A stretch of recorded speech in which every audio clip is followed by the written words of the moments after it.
Good morning, and welcome. Welcome to the garden. Welcome to Garden Conversations with Rose. This is a new addition to our space, this beautiful bottle that can have both hot and cold liquids for several hours. It was a gift that I truly appreciate. Thank you, Roselle, for gifting your mom with this conscientious and worthy gift.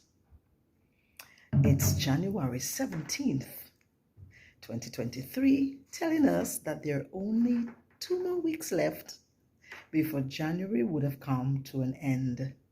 Within the last 2 months, the last 60 days of 2022, we embarked on a journey with you that we termed as stock taking season. We asked you to look at what you had in your hands, what you were working with, to determine whether or not there were some positive changes that you needed to implement so that once 2023 came on board, you would be in a better stead. As we move down toward the end of 2022, we then asked you to look at your structure, your own development within several spheres of your life to determine whether or not it was being compromised and attacked by woodpeckers and termites. We then encouraged you to eliminate and get rid of those termites and woodpeckers. And then when we started January in 2023, we told you to rest, we told you to rely on God because He's so faithful. We told you to eliminate every opportunity that would present itself for rubbish to enter your life. We also told you to smile, but be mindful to set your tone, know what to allow in your space, and determine what works best for you. And then we told you to tell others what they mean to you because life is so short and persons are taken down so unexpectedly. But above all, we admonished you to take care of yourself. Today, we are just giving you a little reminder for 2023. So we are saying first and foremost that we are here in a new year, and whatever plans we would have had, whatever intentions, we are hoping that we are well on our way. So on January 2nd, I myself celebrated 37 years of being in the educational sphere as an educator to so many lives. I would have encountered a number of students, other colleagues like myself, and parents. The journey was fraught with so many different situations, the good, the bad, the ugly, the indifferent. I was encouraged in many instances. I was demotivated in some. I was brought low at other times, but I always remember the reason why I entered that noble profession. And so I want to encourage you, teachers out there, to always remember to be professional.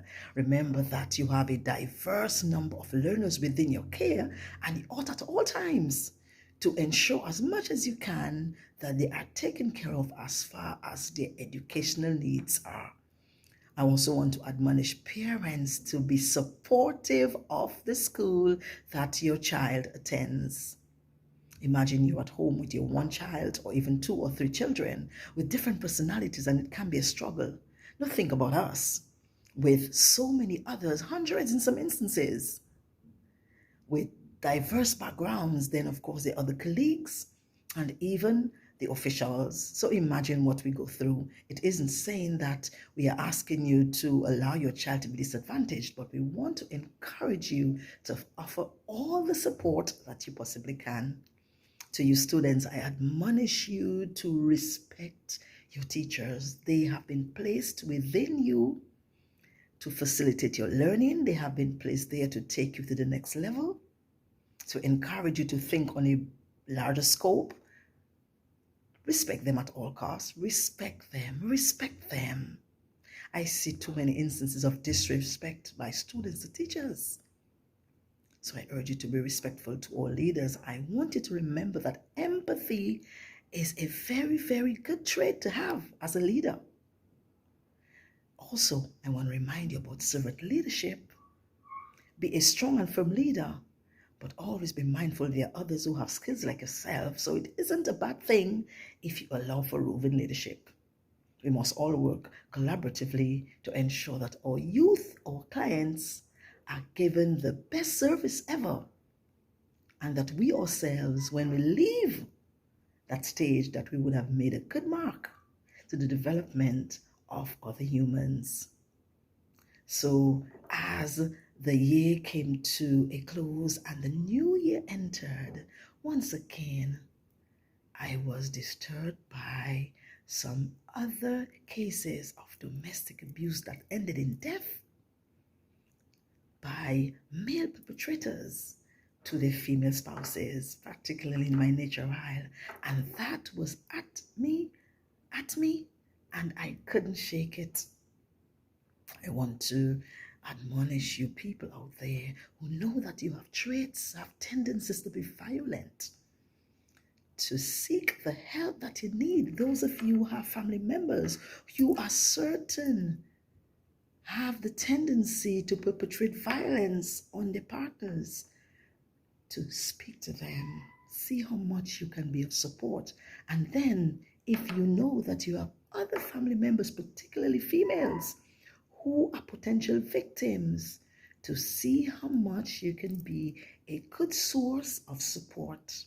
I've heard so many untoward types of conversations being meted out there about victims. I lived in a home, my own mom was a victim because my dad was a perpetrator. So I understand the difficulty that may arise in getting out of the situation. So if you don't know what to say, and if you are inclined to say something hurried, zip it, shut it up, don't say anything.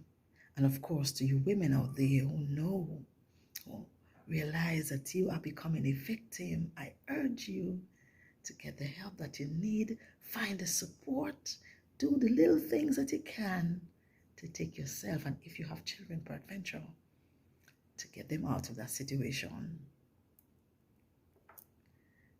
Now, we in Antigua, we are on the eve of a general election come tomorrow.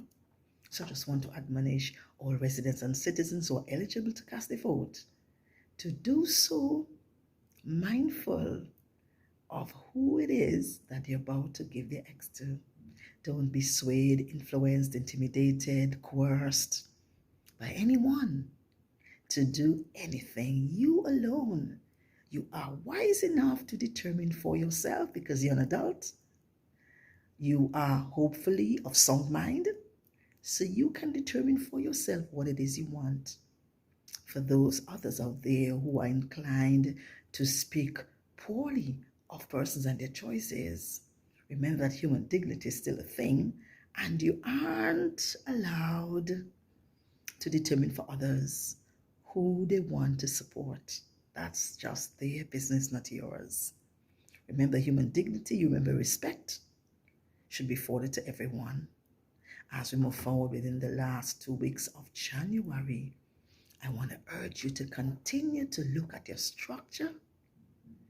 Be mindful of how it may be compromised. Do that soul searching and stock taking. And above all, continue to be in rest mode. Push the boundaries. Go forward in 2023, a better human. Leave the world a better space than it was in 2022. Have a very blessed Tuesday morning. And once again, I'll see you in the garden. Garden Conversations with Rose.